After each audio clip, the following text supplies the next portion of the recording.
स्वागत करतो। आजच्या या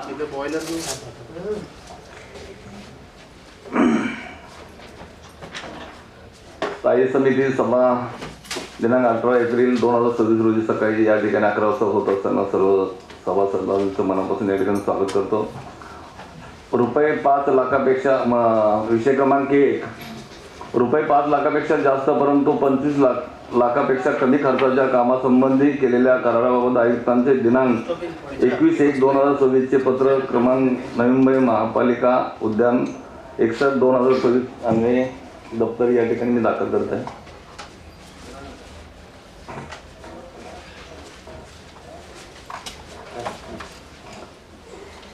मध्ये ना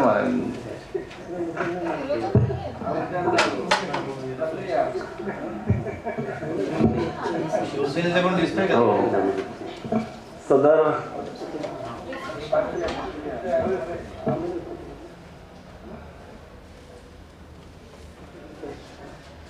आता 2 आले पहिले ओके।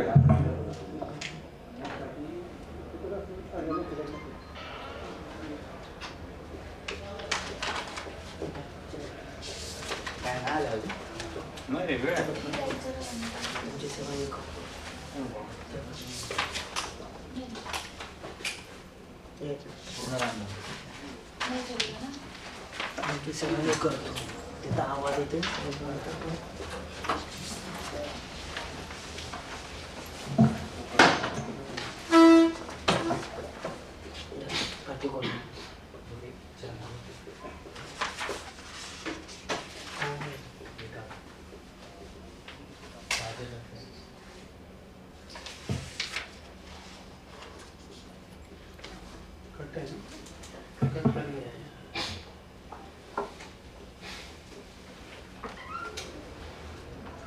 दाखल करत आहोत। विषय क्रमांक 2 रुपये 5 लाखापेक्षा जास्त परंतु 25 लाखापेक्षा कमी खर्चाच्या कामासंबंधी केलेल्या कराराबाबत हा देखील या ठिकाणी आपल्या सर्वांच्या संमतीनुसार दप्तरी दाखल करत आहोत।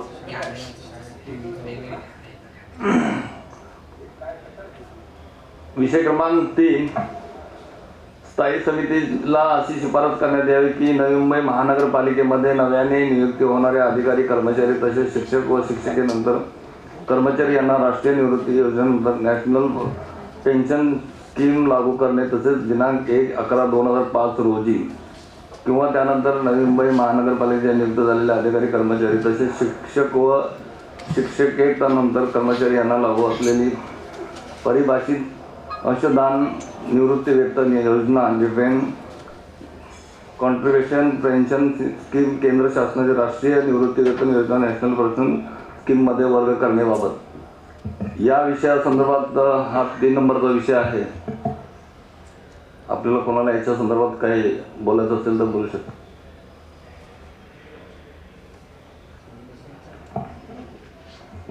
या विषयावर प्रशासनाने माहिती द्यावी। अजून काय पर्याय वगैरे काय?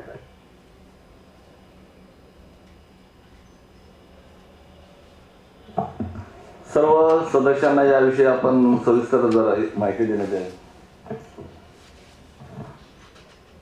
माननीय सभापती महोदय आणि सर्व सन्माननीय नगरसेवक नगरसेविका, आज जो स्थायी समिती पुढे विषय आहे चर्चेसाठी दिनांक 1 नोव्हेंबर 2005 पासून जे शासकीय सेवेत आलेले आहेत असे विहित मार्गाने नियुक्त झालेले अधिकारी कर्मचारी यांच्यासाठी राज्य शासनाने DCPS म्हणजे परिभाषित अंशदान निवृत्ती वेतन योजना ही लागू केलेली आहे।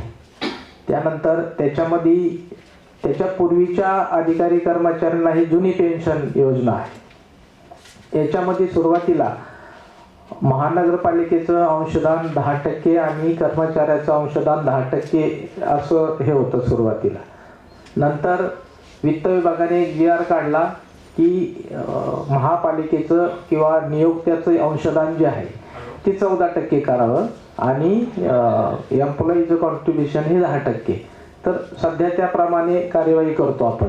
त्यानंतर नगरविकास विभागाने एक GR काढला की बऱ्याच महापालिकांमध्ये हे अंशदान रकमेमध्ये एक वाक्यता नव्हती. मग 22 फेब्रुवारी 22ला एक GR काढला की सरसकट सर्व मनपा यांनी महापालिकेचं अंशदान हे 14% ठेवावं आणि कर्मचाऱ्याचं अंशदान 10%. तर त्याप्रमाणे सध्या आता 24% अंशदान आपण ते एम्प्लॉईचं 10%, मनपाचं 14% असं आपण बँकेमध्ये वर्ग करतो. आणि याच्यामध्ये आता ही 15 पासून लागू झालेली आहे, म्हणजे वर्ग करण्यात आलेले आहे. DCPS ही योजना केंद्र शासनाच्या नॅशनल पेन्शन स्कीममध्ये 15 पासून वर्ग केलेले आहे.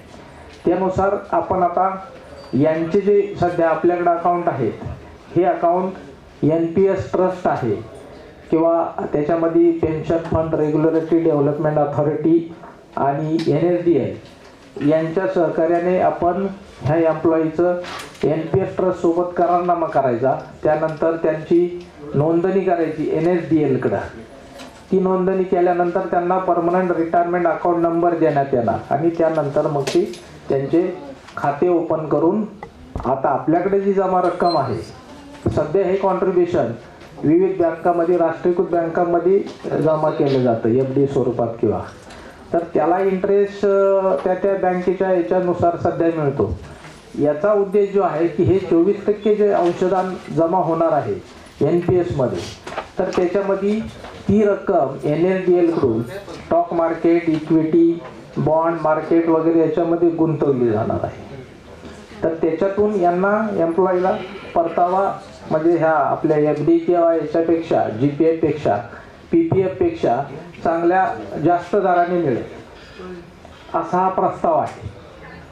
तर हे कर्मचाऱ्यांच्या फायद्याची योजना आहे आणि शासनाने सर्वांना ती लागू केलेली आहे. फक्त यांचे सध्या जे खाते आहेत आपल्याकडे ते खाते त्याच्यामध्ये वर्ग करून ती रक्कम तिकडे जमा करून त्यांना तो बेनिफिट देणे हा उद्देश आहे.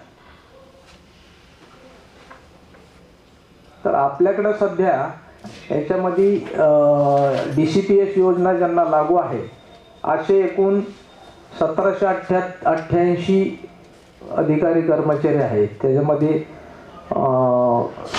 प्रायमरी आपले शिक्षण विभागाचे 325 आणि इतर 1463 असे एकूण 1788 अधिकारी कर्मचाऱ्यांना या योजनेमध्ये समावेश केला जाणार आहे.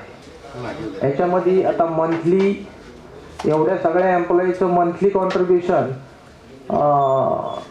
2,55,73,000 इतके आहे आणि वार्षिक जवळजवळ 31 कोटी आहे. तर ही रक्कम NPS मध्ये त्या अकाउंटमध्ये जमा करून त्यांना त्याचा लाभ दिला जाणार आहे. फंड मॅनेजरकडे थोडक्यात ती NSDL कडे गुंतवली जाणार आहे. सभापतीमहोदय,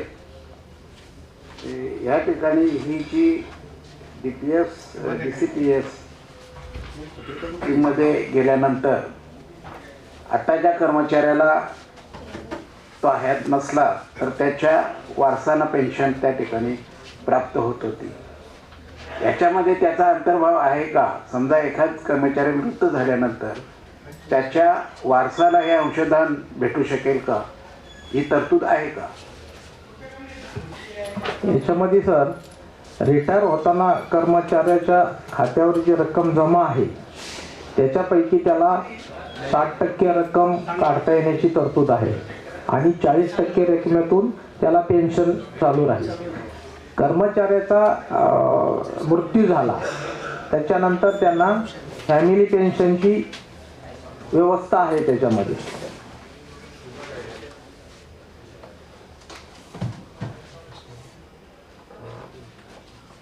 फॅमिली पेन्शन दिली जाणार आहे अशा केसमध्ये.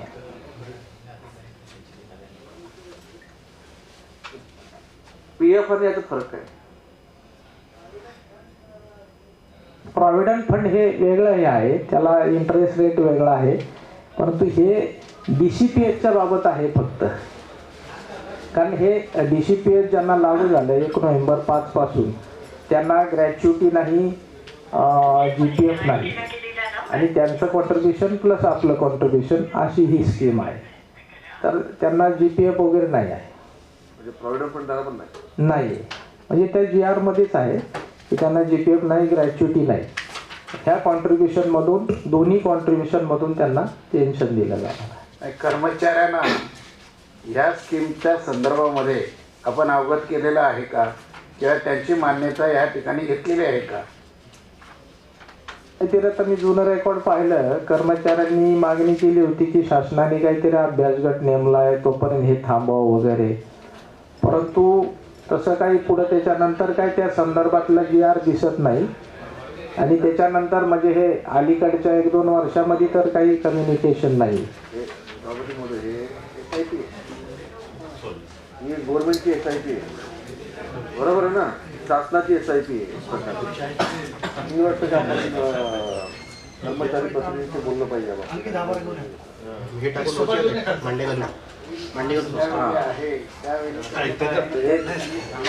एक मीटिंग आपण स्थगित ठेवू.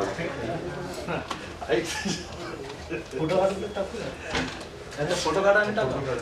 निषेध केला. निषेध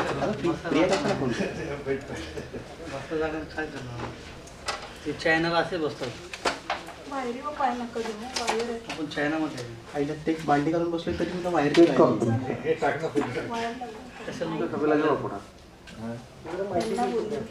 सन्मान्य सदस्य महोदय, या ठिकाणी 3 नंबरचा जो विषय आहे अंशदान, निवृत्ती वेतन आणि राष्ट्रीय निवृत्ती योजना, या संदर्भामध्ये आपण सर्व कर्मचाऱ्यांना विश्वासात घेऊन त्यांच्यासोबत एक बैठक करून आपण याची पूर्ण माहिती घेऊन आपण हा विषय नंतरच्या मीटिंगमध्ये घेऊ. तोपर्यंत हा विषय आपण या ठिकाणी स्थगित करत आहोत. आपल्या सर्वांच्या सहमतीनुसार हा विषय या ठिकाणी स्थगित झाला असं मी जाहीर करतो. क्रमांक 4, या ठिकाणी वाशी विभागातील सेक्टर 16 येथील MTNL गेट ते वाशी विभागाच्या कार्यालयापर्यंत गटार व पदपातनाची सुधारणा करणे. मला बोलायचं असेल तर हा विषय सदर स्वांमध्ये या ठिकाणी झाला असं जाहीर करतो. नाही बोलतो ना फटाफट काय बरोबर ना. तुमचा काय ऑब्जेक्शन कुठला विचार आहे का? हां, तर पुढे पुढे आपली संमती असेल तर हा जो विषय विषय क्रमांक 5 ते 41 पर्यंत मी या ठिकाणी आपल्या सर्वांची जर संमती असेल तर 1 मिनिट बोलून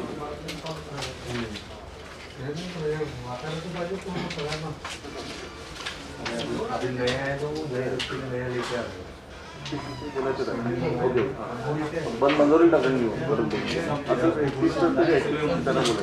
सदर या ठिकाणी विषय क्रमांक 5 कुठला आहे? 21 घ्या. चला 20 पर्यंत मंजुरी. विषय क्रमांक 5 ते 20 पर्यंत या ठिकाणी मंजुरी टाकत आहोत. ज्यांना मंजूर आहे त्यांनी हात वर करून मंजुरी द्या. सर्वांमध्ये विषय क्रमांक 5 ते 20 पर्यंत मंजूर. तो विषय क्रमांक 21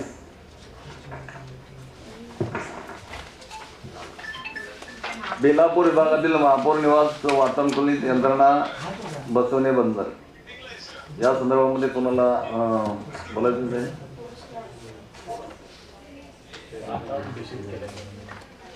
येस या ठिकाणी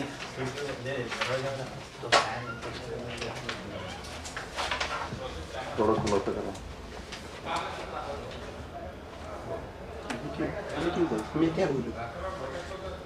सन्माननीय सभापती महोदय, सन्माननीय आयुक्त महोदय, सचिव मॅडम, सर्व सन्माननीय सदस्य अधिकारी वर्ग, सन्माननीय सभापती महोदय, बेलापूर विभागातील महापौर निवास वातानुकूलित यंत्रणा VRV लावणे, तर हा जरा माझ्या प्रभागातला विषय आहे. त्यामुळे या विषयाच्या अनुषंगाने मी बोलू इच्छिते की आता हा अंदाजी 48,72,444 रुपयाचा आहे. तर सन्माननीय सभापती महोदय, सन 2020 पासून डिसेंबर 2025 पर्यंत तर इथे तर आपले महापौर नव्हते. तर त्याच्यामध्ये मला थोडासा प्रश्न माझा असा होता की ह्या आपण तर देखभाल दुरुस्तीचं तर आपलं आहेच, आपण करतोच वार्षिक देखभाल दुरुस्ती. मग आता परत हे नव्याने आणायचं आणि चेंज करायचं, तर याचं काय, याच्याबद्दल मला तर थोडासा खुलासा करा. सन्माननीय सोबत तर सर खरंच ते वातानुकूलित बिघडलंय सर्व- का? कशा सर्व पद्धतीने सदस्य- काय झालंय ते दुरुस्ती, सर्व्हिसिंग, सुटे भाग आणि ऑलरेडी आपण वार्षिक सांगतो. हां, हां, सदर महापौर निवास तर जवळपास गेले 6 वर्ष बंद होतं. बंदच होतं. त्याच्यामुळं आणि हे जे AC लावलेले आहेत हे जवळपास 20 वर्षापूर्वी लावलेले होते अच्छा. सध्या. त्याचं लाईफ पण संपलेलं होतं. त्याच्यामुळे आपण हे पूर्ण वातावरण आधीचे AC स्प्लिट AC होते. आपण आता हे विहारी म्हणजे आपल्याकडे जशी सेंट्रलाइज सिस्टीम असते ना तशी सिस्टीम केलेली आहे आपण आणि ही नव्याने केलेली ते म्हटलं केली ते त्यासाठी कुठे टेंडर झालं? काढलं होतं. हं? त्याचं टेंडर काढले हे झाल्यानंतर आपण ते करणार. आणि जुनं ते खराब झालंय त्याचं काय आपल्याकडे आहे का? जुनी AC खराब झालेली आपण म्हणतात 20 वर्षात खराब नाही ते टेंडरमध्ये आपण टाकलेलं असतं की जुन्या बायबॅक काय त्याची कॉस्ट हे करू एस्टिमेट करतो. सन्माननीय पाटीलताई, आपण ज्या विषयावर आपण बोलत आहोत, आपण घरी जरी आपण एक सर्वसाधारण AC लावायचे म्हटलं तर ती कालांतराने खराब होते. आता हे 20 वर्षापूर्वी लावलेले आणि आपल्याला नाही पण ठीक आहे तरी पण नाही पण काही गोष्टी ठीक आहे पण आता आपल्याला आपलं हे आता आपल्याला सगळ्या गोष्टी व्यवस्थित करायच्या तर सगळ्या गोष्टी आपल्याला नाही आणि तुमचं 100% बरोबर 100% तुम्हाला या गोष्टीची माहिती असणं आवश्यक आहे आणि त्या तुमच्या सर्व प्रश्नांची या ठिकाणी शहर अभियंता साहेबांनी उत्तर दिलेलं आहे. त्यामुळे तुमचं समाधान होऊन हा विषय या ठिकाणी आपल्या सर्वांच्या सहमतीने मंजुरीस टाकत आहे. ज्यांना मंजूर असेल त्यांनी हातवर करावा. धन्यवाद. आपल्या सर्वांच्या वतीने हा विषय मंजूर झाला असं जाहीर करतो. विषय क्रमांक 22 ते 30 31 विषयावर बोला. 22 ते 30 या ठिकाणी मी मंजुरीस टाकत आहे. ज्यांना मंजूर असेल त्यांनी हातवर करावा. हा 22 ते 30 हा विषय मंजूर झाला असं जाहीर करतो. विषय क्रमांक 31 तुर्भे येथील घनकचरा प्रक्रिया प्रकल्पाचे दैनंदिन देखभाल व दुरुस्ती करणे प्रवासी कंत्राटावर मंजुरी या ठिकाणी आपण टाकत आहोत. या संदर्भामध्ये बोला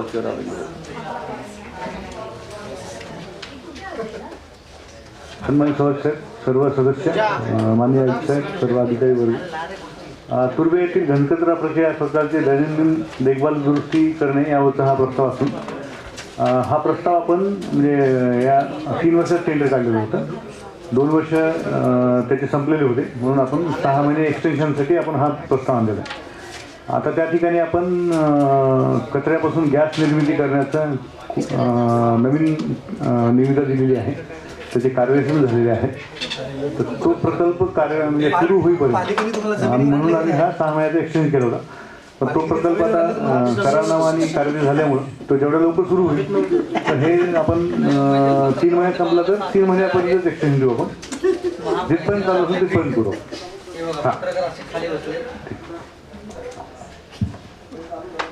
विषय क्रमांक हा जो 31 आहे घनकचऱ्याचा त्या संदर्भामध्ये हा दुसरा नवीन जो आपला जो ठेकेदार येणार आहे किंवा जो नवीन काम पाहणार आहे तोपर्यंत हा सुरू होईल तोपर्यंत म्हणजे तो जोपर्यंत या ठिकाणी त्याला कामाची परवानगी मिळत नाही तोपर्यंत हा तो कार्यरत राहील. सदर या विषयाला मी मंजुरी टाकत आहे. ज्यांना मंजूर त्यांनी मंजूर करा. मात्र स्थायी समितीचा पहिला दिवस आहे या वर्षाचा या आर्थिक वर्षाचा आणि इथे पहिलीच स्थायी समिती जिथे पत्रकारांना आणि त्यावेळेस पत्रकारांसाठी ते सन्मान्य सभापती महोदय, वेळेवर मिळत नाही. सन्मान्य सर्व सदस्य, पत्रकारांना सन्मान्य अधिकारी वर्ग, वंचित ठेवलं जातं. मला थोडा या विषयावर खुलासा हवा आहे सभापती महोदय की आपण जो आता विषय आणलेला आहे तुर्भे येथील घनकचरा प्रक्रिया प्रकल्पाचे दैनंदिन देखभाल व दुरुस्ती 48 लाख सदरचा आपण हा जो एक्सटेन्शनचा टेंडर काढलेला आहे हे आता बंगल्याचा वापर अमृत एंटरप्राइजेसला आपण हे काम 48 लाख एक्सटेन्शन देतो खर्च होतो. आणि आता जसं सिटी इंजिनियर साहेबांनी सांगितलं की आपण याचा एक ठेका काढलेला आहे गरज पडते तर खुर्च्यांची तो आपण RMB इन्फ्रा क्रिकेटमध्ये या एजन्सीला आपण देतो. एक 5 लाख खुर्च्या केल्या तर त्या RMB ला आपण जे काम देतोय लाख रुपयाच्या मध्ये ते कितीचं काम आहे तो आपण कशा पद्धतीत देतोय त्याचा मला थोडा खुलासा करून द्या. 20-25 खुर्च्या तो आपण जे म्हणतोय की आपण लाख रुपयाला जे आता टेंडर काढलेलं आहे ते आपण 3 महिन्यात संपेल, जसा तो कार्यकाळ संपेल किंवा नाही ना ऐका ना, महापौर सुद्धा राहत नाही म्हणजे त्या ठिकाणी आर्टिकल एक्झॅक्ट थोडं क्लिअरिफिकेशन असावं या विषयात की आपण एक्झॅक्ट काय करणार आहोत. कारण की ऐका ना सभापती महोदय, एका विषयात 2-2 आपण ठेके, एका विषयाला 2-2 ठेके काढण्यासारखी प्रक्रिया नको व्हायला. म्हणून मी म्हणतोय की आपण जो काय बघा, हे पण महत्वाचं आहे. आरएनबीला आपण हे जे महत्वाचं आहे. हे पण आलं देतोय, पाहिजे चर्चा. देतोय, ही पण चर्चा चालू आहे. असं नको व्हायला की भविष्यामध्ये ते फोर्टिस हॉस्पिटल सारखं जसं फोर्टिस हॉस्पिटल आपल्याला कुठल्याच गोष्टीला ऐकत नाही आणि महासभेमध्ये त्याची चर्चा झाली. आज आपल्याला ते म्हणजे 4, 8, 10 खत देतात, त्या ठिकाणी बेड देतात. तशा पद्धतीचं उद्या कशावरून आरएनबीवाला आपल्याला त्रास देणार नाही. त्या ठिकाणी जे आपला घनकचरा प्रक्रिया ज्या ठिकाणी होतं, डम्पिंग ग्राउंड आपल्या ज्या ठिकाणी आहे, त्या ठिकाणी आपल्या काही पालिकेच्या वास्तू होत्या, त्याचे ऑफिसेस होते, काय होते, कोणाच्या परवानगी त्यांनी लादी, कोणाच्या परवानगी त्यांना कोणी परवानगी दिली. पण तो काय बोलला, थोडं मला इंजिनियर साहेबांनी या गोष्टीवर खुलासा सर्व सदस्य, सर्व अधिकारी, आरएनबी इन्फ्राचं जे आपण काम दिलेलं आहे हे एकत्रित काम, त्याच्यामध्ये 4-5 प्रकारचे हे आहे आणि हे काम PPP तत्वावर आहे. PPP तत्वामध्ये साधारणतः टोटल हा प्रोजेक्ट 2100 कोटीचा आहे. ह्याच्यात कचऱ्यापासून गॅस करणे, कचऱ्यापासून कोल तयार करणे, कचऱ्यापासून शेवटच्या टप्प्यामध्ये आपण वीज निर्मिती पण करायचा त्याच्यामध्ये प्रोजेक्ट आहे. पण नंतर करणार आपण तर ते हां तर पहिल्या टप्प्यामध्ये आपण ओल्या कचऱ्यापासून हे करणार बायोफ्रेश ना की तुम्ही वेस्ट टू एनर्जी ऍड करताना, पण तो फेज 2 आहे. हां फेस या फेज मध्ये आपण फक्त वेस्ट टू गॅस करतो आणि वेस्ट टू एनर्जी आपण नाही जाणार. पहिल्या 2100 करोड वाटतो तो काय बरं. पहिला टप्पा हा साधारणतः 800 कोटी रुपयाचा असेल. त्याच्यामध्ये 30% महापालिका देईल, 70% कॉन्ट्रॅक्टर खर्च करेल त्याच्यामध्ये. आणि ह्याच्यामध्ये मग गॅस तो विकेल, त्याचं शेअरिंग असेल गॅसच्या ह्याच्यातनं. प्लस आपल्याला हे प्रोजेक्ट करायला जागा लागणार आहे, तर त्याच्यातलं जुने जे सेल्स आहेत ते बाय मायनिंग म्हणजे ते कचरा काढून आपल्याला तो ती जागा खाली करायला लागेल. ह्या सर्व प्रक्रिया आहेत. त्याच्यामुळे आता ते त्यांची आता मशिनरी यायला सुरुवात झालेली आहे. त्याच्यामुळं त्यांना आम्ही आता हा सध्या जो अमृतचं काम चालू आहे ह्यांचं काम सुरू झालं की डुप्लिकेशन वर फाईल नको, अमृतचं काम बंद होईल, ह्यांचं काम चालू होईल. ह्यांचा जो रेट आहे आता जो मागच्या टेंडरचा जो रेट आहे आपला कचरा वर्गीकरण करायचा तो साधारणतः 550 रुपयाच्या आसपास प्रति मेट्रिक टनचा आहे. हा PPP प्रोजेक्टमध्ये तो 350 रुपयाचा आहे. म्हणजे त्याच्यात महापालिकेचा फायदा आहे. हे काम जेवढं लवकर सुरू होईल तेवढा आपला फायदा आहे त्याच्यामध्ये. त्याच्यामुळे आम्ही हा लवकरात लवकर सुरू करायचा प्रयत्न करणार आणि म्हणून त्यांना आम्ही सांगितलं जागा तुम्ही जा, तुमचं आता ऑफिस सुरू करायला लागते. या सगळ्या गोष्टी महापालिके परवानगी चालू आहेत. सन्मान्य सदस्य मरीजर आपलं जो अमृतवाला जो पहिला करत होता त्याला पण आता हा जोपर्यंत RNB वाला चालू नाही करत आहे तोपर्यंत हँडवर्क आपण करत नाही तोपर्यंत तो त्याचे सर्व देखभाल वगैरे तो बघणार. आपण लवकरात लवकर या जो RNB वाला आहे तो जोपर्यंत ताब्यात घेत नाही तोपर्यंत हा हँडवर्क करेल.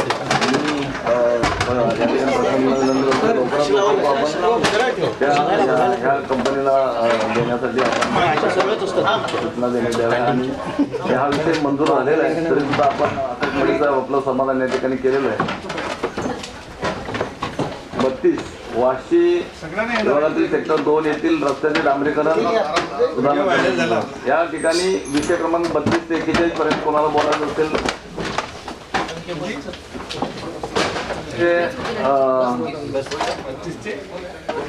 केला मंजूर केला. विषय क्रमांक 32 ते 38 या ठिकाणी मंजुरीसाठी टाकत आहे. ज्यांना मंजूर असेल त्यांनी आग्रह करून मंजुरी करते. सर्वांमध्ये मंजूर झाला असं या ठिकाणी जाहीर करतो. विषय क्रमांक 39 39 वरती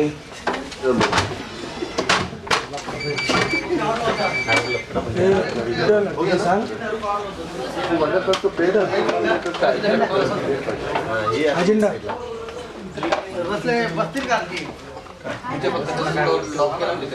हो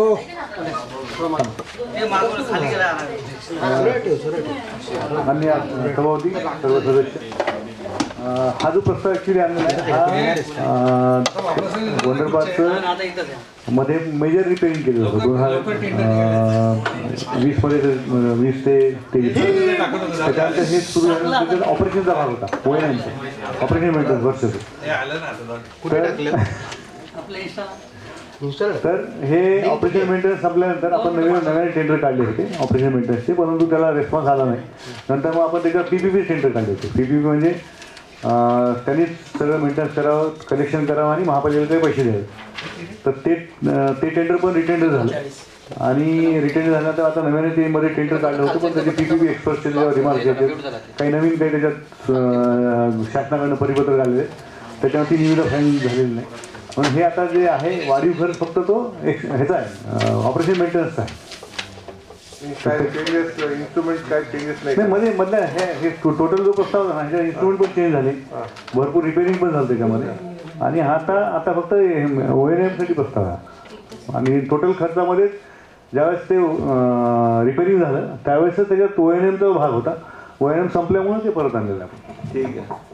तर 39 नाही मला पण बोलायचं त्याच्यावर. ते वंडर पार्कमध्ये सभापती महोदय, वंडर पार्कमध्ये जे इन्स्ट्रुमेंट लावलेले आहेत काही म्हणजे ते काय बोलतात ते खेळणे आपण राईड्स बऱ्याच लावलेल्या आहेत, त्याच्यापासून काय आपल्याला उत्पन्न वगैरे मिळतंय का नाही त्याची? आणि ते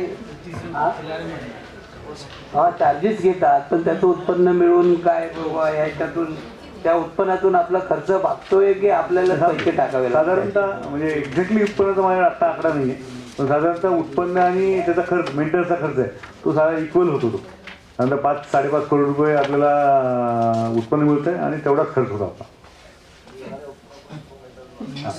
म्हणून मग मागच्या वेळेस PPP टेंडरची प्रक्रिया केली होती. त्याच्यामध्ये एक टेंडर आलं होतं की तो सगळं खर्च करेल आणि महापालिकेला 5 करोड रुपये उत्पन्न देईल. पण त्याच्यात ते अटी शर्ती वगैरे हे सगळ्या थोड्या व्यवस्थित नव्हत्या म्हणून ते रिटेंड केलं होतं आपण.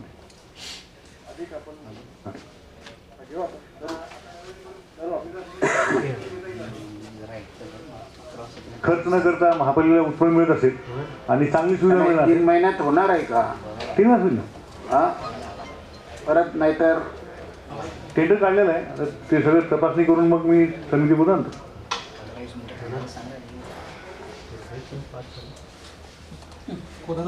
विषय क्रमांक 39 हा शेट्टी साहेब आपले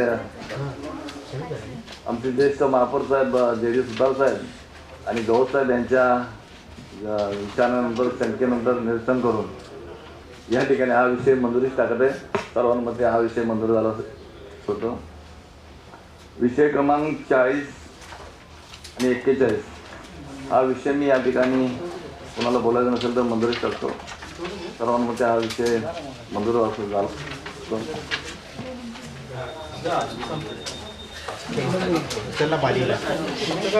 आजच्या 8/4/2024 रोजी भरलेल्या मीटिंगमध्ये काही संक्षिप्त ठराव तातडीचे विषय आलेले आहेत 42 ते 51 पर्यंत.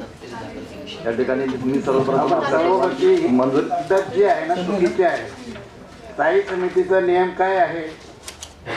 जर अजेंडा त्या ठिकाणी प्राप्त होत नाही तोपर्यंत तुम्ही आयत्या वेळेला घेऊन कशा पद्धतीने अभ्यास करणार? काहीतरी नवीन परंपरा त्या ठिकाणी करू नका. नाही माझं म्हणणं त्या ठिकाणी प्रशासनाला जर वाटत होतं तर ज्या पद्धतीनं हे प्रस्ताव आले त्याच वेळी त्यांनी प्रस्ताव द्यायला पाहिजे होते.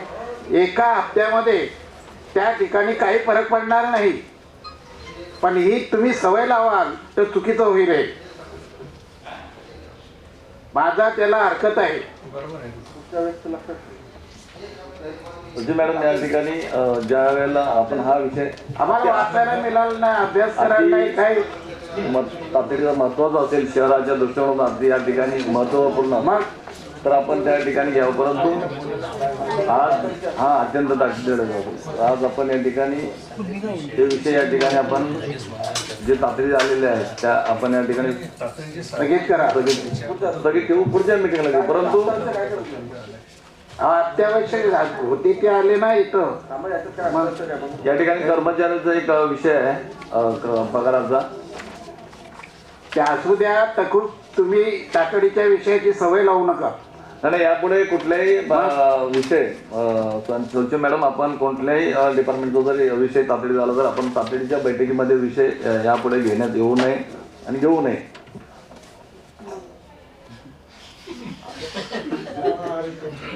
आजच्या या मीटिंगमध्ये हे तातडीचे जे विषय आहे आपण या ठिकाणी स्थगित ठेवत आहे. सदर हां बोला. आपण एक घेऊया ना. आज किती 8 दिवस झाले आरोग्य अधिकारी नाही आहेत साहेब आपल्याकडे. जर अजेंड्याच्या आता आपली झालेली आहेत आपण इतर विषयाची चर्चा करू शकतो. आणि आपल्या आरोग्य अधिकारी नाही, खेदाची बाब आहे साहेब. सगळे लोक येतात तिथे आरोग्य अधिकारीच नाही आहे. हा आपला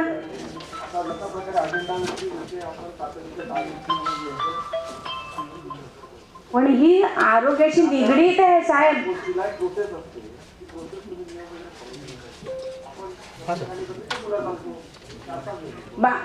आता स्थायी समिती आहे आपली अर्जंट आणि आपण ते तातडीचे विषय ते आपण घेऊ शकतो. जे नागरिकांना आवश्यक आहे त्या संबंधी बोलू शकतो साहेब. पाटीलताई आपण हा विषय अजेंडावरती विषय संपलेले आणि आपण तुमची तळमळ समजते आरोग्य संदर्भामध्ये पण आपण त्याच्या संदर्भात सगळे आपले सदस्य आहेत ते सतर्क आहेत आणि लवकरात लवकर त्या सध्या आपण त्या गोष्टी संदर्भात आरोग्याच्या बाबतीमध्ये आपण लवकरात लवकर या गोष्टीची गांभीर्याने लक्ष देऊन करून घेऊ. आपण खरं तर काही विषयाच्या अनुषंगाने आपण बोलू शकतो नागरी आरोग्य केंद्र होतं पण परंतु तिथे आपल्याला आरोग्य अधिकारी असणं आवश्यक आहे साहेब. Okay sir. या ठिकाणी अजेंडावरती पद्धत नाही. असं कसं जे अर्जंट विषय आहेत ते आपल्याला बोलणं गरजेचं आहे. आपण मागे बोलत होतो विषयाच्या अनुषंगाने. आमचे आहेत माझे महापौर, आपण बोलत होतो ना स्टँडिंगला आरोग्याच्या दृष्टीने किंवा आपल्या विषयाच्या अनुषंगाने प्रत्येकाच्या प्रभागातले काही अडचणीच्या समस्या असतील. पाटील 2 मिनिटं ऐका ना. आज या ठिकाणी आपल्या आत्ताच पत्र मिळालंय मंदाकिनी म्हात्रेताईंचा आज रजेचा अर्ज आला. या ठिकाणी त्यांचा रजेचा अर्ज मंजूर करतो. पाटीलताई तुमची तळमळ मला समजते आणि आपण सगळ्या गोष्टीचा विचारपूर्वक या ठिकाणी सगळे सदस्य सतर्क आहात. आपण सगळ्या बाबतीत प्रत्येक प्रशासनाला त्या बाबतीमध्ये या ठिकाणी सूचना दिलेल्या आहेत आणि सगळे पुढे सुरळीत सगळ्या गोष्टी चाललेल्या दिसतील आपल्याला आणि पूर्णपणे लोकांच्या हिताची चाललेल्या दिसतील. त्यामुळे तुमची तळमळ आमची तळमळ नाही का, सगळ्यांची तळमळ आहे. सगळ्यांची तळमळ आहे. परंतु त्या बाबतीत हा विषय या विषयावरती आरोग्य अधिकारी अजेंडावरती विषय संपलेले अजून या संदर्भात आजची ही सभा संपली अशी जाहीर करतो. सन्माननीय आयुक्तांनी हे केलं पाहिजे, रुजू केलं पाहिजे.